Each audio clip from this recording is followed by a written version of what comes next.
Hey everybody, Happy New Year. This is Mark. It is 11:42 about Eastern Standard Time here in South Carolina, January 1st, 2021. Wasn't planning to go live today, but I feel like I need to with the ramifications for what's fixing to happen next week with the election. Okay, so first of all, the background, and I dropped a link on my timeline. And I dropped a link in the two news groups, one on WhatsApp and one on Telegram, where we're sharing mainly election-related information so far. First of all, a note on the links that I've dropped.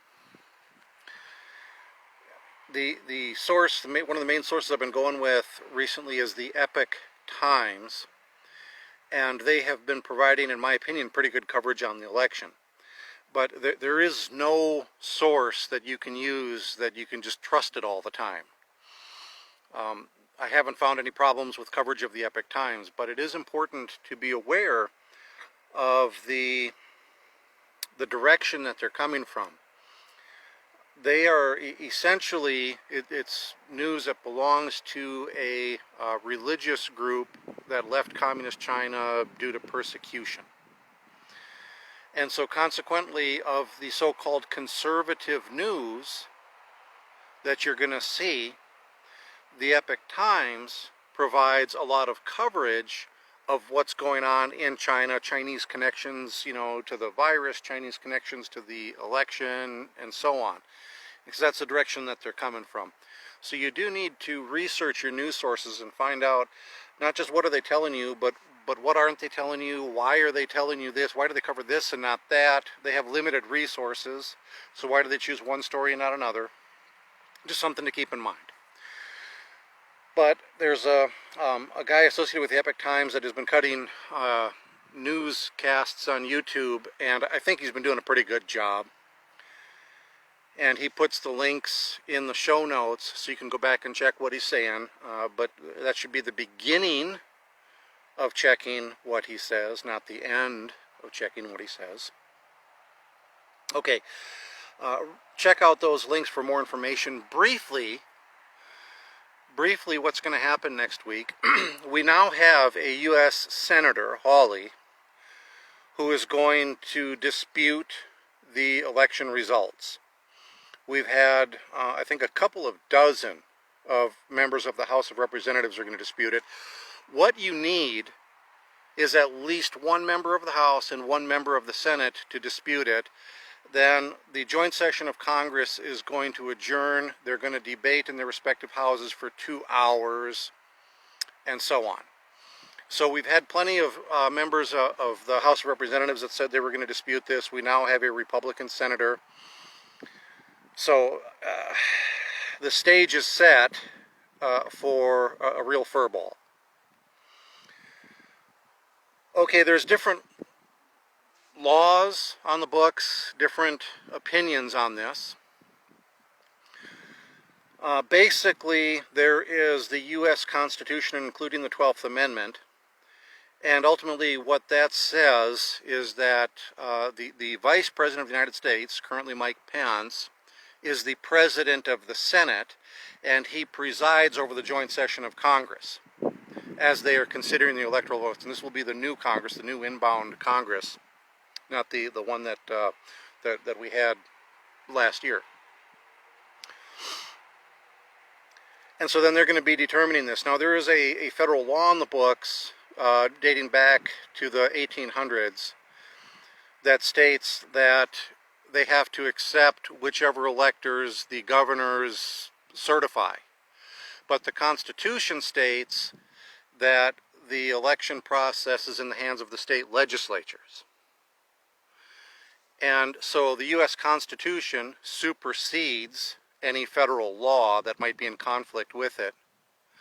And so consequently, you've got the legal authority for Vice President Pence as President of the Senate to basically help make those decisions. Okay, regardless of how that works out, you need to understand the deep story, what's really going on here. Okay, so first of all, the Democrats and the media were crying foul in 2016. Oh, the election got hacked. I don't know how many times I heard that, 4 years ago. And I remember saying 4 years ago what a bunch of crap that was, because you can't just hack the election. The elections in the United States are managed at the local level. All right, you've got basically counties that are political subdivisions of the states, and that's where the election is managed from. You've got a county election officer who's in charge of that. There may be municipal officers involved in the cities. And then there's guidance sent down by the state government, but it's handled at the local level. That's how that works. And then the local levels report the information back to the state, and then it goes like that. All right. To say that they hacked the election makes it sound like the election is something like Facebook, that a hostile foreign power can just go in it and change everything. And of course that's ridiculous, because what you would have to do is go in and change the results on all of these machines, which are not connected to each other or to the internet typically. But that was the story the left was pushing. The election got hacked. What in fact we did see in 2016 was disinformation campaigns, the same type of disinformation campaigns that had been going on before and has been going on since, and has been going on really bad this past calendar year. All kinds of crap getting spread all over the board about the pandemic, about everything. All right, it is the information space has been polluted. I mean, it's a real cesspool now, and you really have to go digging for good information. You got to check good information. You got to check every piece of information you get from your sources. Okay, but the left maintained that. They tried to say that Trump was ill. They tried to delegitimize Trump's victory. They do that. When they get a victory, they say, game over, we won. When we get a victory, they delegitimize it, and it's just temporary. So, for example, a Supreme Court ruling, Roe versus Wade, 1973, it's just a Supreme Court ruling, but game over, abortion is legal forever and ever, you can have it whenever you want, yada yada. However, a constitutional amendment from the late 1700s that says our right to keep and bear arms shall not be infringed, that's subject to debate. See, that's how they go. They have no rules, and this is the main thing you got to get. They have no rules. They make it up as they go along. They say whatever they have to say. They do whatever they have to do to win. Once they win, they impose their will upon you. Then they change the rules again so you can never win. They are trying to drag you back to that dark place, that hell on earth, where they rule and their rule is unchallenged. They're pushing socialism, for example. They will point to the Soviet Union and say, well, that wasn't true communism, that was Stalinism, blah, blah, blah, blah, blah. That was quintessential socialism. That is the destination that the socialist path leads to. It's identity politics, it's government takeover, it's a few corrupt, incompetent guys at the top taking care of themselves. Socialism leads to North Korea, it leads to Stalinization, it leads to Zimbabwe, Cuba, Venezuela, you name it. That is where it goes. That is where that path goes. There's no way around it. It is inevitable. Okay, be that as it may. A case in point, if you've read Saul Alinsky's book, Rules for Radicals, I've read that several times. All right? Basically, there are no rules. It is not a question of does the ends justify the means, it's a question of does this particular end justify this particular means. And since the left believes that they are a good cause because they care,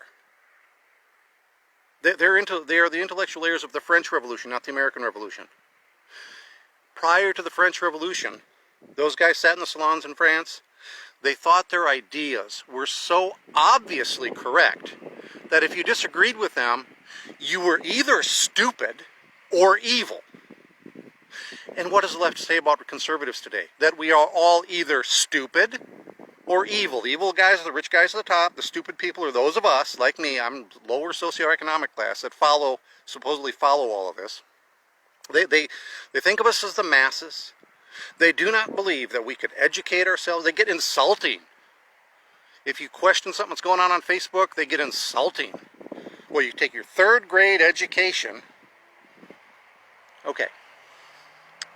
Key thing to remember, they have no rules. They're the intellectual heirs of the French Revolution, which proceeded through the stage of guillotining everybody until it wound up in a military dictatorship under Napoleon, which literally threatened all of Europe. As opposed to the American Revolution. Very, very different. They are the intellectual heirs of that. Okay. Why am I ranting about all of this? Here's what's going to happen. Here's what has been happening. Here's what's going to happen. First of all, just like they have been delegitimizing Trump since 2016, the media, the mainstream media, is conspiring. Notice the word that I'm using here. They are conspiring. They are working together deliberately, actively working together, conspiring to cover up the story. The story is very serious allegations of election fraud. Well, where's your evidence? There's hundreds of pages of it in the lawsuits. All of those lawsuits got thrown out. They always come back with the same. Their arguments are very predictable, but they've never gone back and looked at the hundreds of pages of evidence. They've never looked at why this judge threw this particular case out, what was the evidence in the case, what were the grounds on which the case got thrown out, or they refused to hear it, or whatever it happens to be. They just skip over that, and they go with the mainstream media mantra that there is no evidence. Everybody's a bunch of conspiracy theorists are crazy. They're stupid. We're stupid because we don't agree with them. And they keep chanting this mantra. The reason the media is doing this is so that if Trump, in fact, does wind up winning, which that's what they're going to decide next week, he has already been delegitimized in this election for months. Because for months they were telling you, for months they've been telling you how Joe Biden, this guy comes out of his basement, he's got 6 people each sitting 12 feet apart at his rally. This guy is going to win, and the guy that flies into town, and it's literally standing room only in the arena where he's having his, his campaign event. There's people lined up outside. They've been lined up outside for days waiting to get in. And he's going to lose, and the guy coming out of his basement, the 6 people, is going to win. They've been saying that, and their people believe it. Their people believe it. They're seeing it on CNN, MSNBC, CBS, ABC. Take a look at the foreign news, BBC, SABC. Okay. So they've delegitimized this. They are not covering the allegations of election fraud other than to dismiss them. They will not cover the constitutional issues here. When you go back and you look at a CNN or any mainstream media thing on this, they're going to say, well, next week they're going to challenge it, but there's only one way this can go. Then they always say that. Why are they always saying that? Because, again, they're trying to delegitimize the process because there's serious questions whether their boy is going to win. So if it does go to Trump, his second term has been delegitimized even abroad. This is very, very scary. Because you can wind up having 2 different factions, each having their own inauguration. I've talked previously about what happened in Côte d'Ivoire, the Ivory Coast, with Laurent Gbagbo. What the international community might do is recognize the Biden-Harris administration, then seat a Biden-Harris ambassador at the UN, then call for UN peacekeeping troops to suppress an insurrection and restore the peace here in the United States. I said that as a worst case scenario, not likely, but just something to keep in mind. Okay, that is moving away from not likely now. That is something that we really need to stop and take a look at what they did in Côte d'Ivoire, because they are looking at how they got President Gbagbo out and got Ouattara in. Okay, so they're delegitimizing this. At best, you're going to have rioting. looting, arson, people stealing TV sets, reparations. I don't even want to get on a rant about that. The people that were held in this part of the country right here, there's a graveyard right over there that I've been to. I can't see it, it's in those trees. The people that were in this part of the country during the slave days, and when they finally got emancipated, the fact that a war was fought and ended slavery here when most places of the world it was common.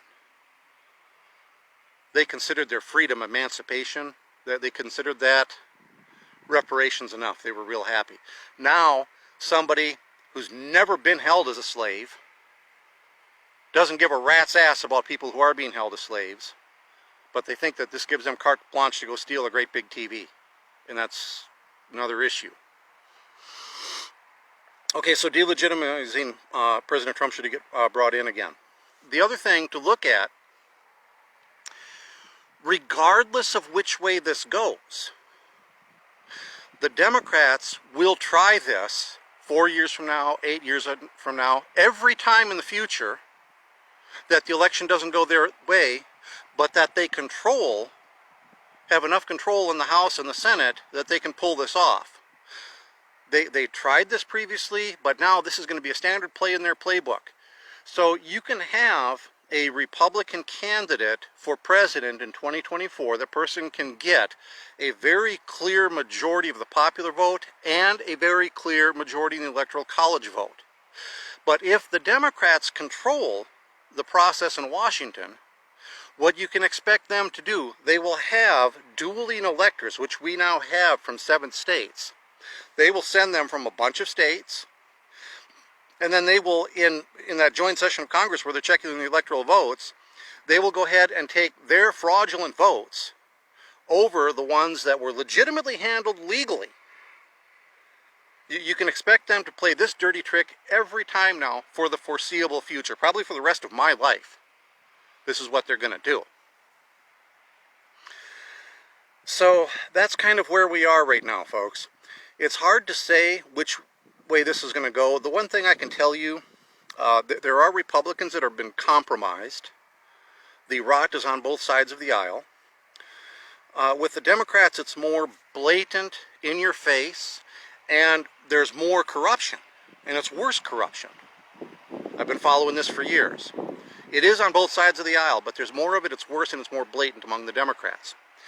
So you've got some Republicans that, for a seat at the table, they will shut up and go along with this because some of these guys are 50, 60, 70.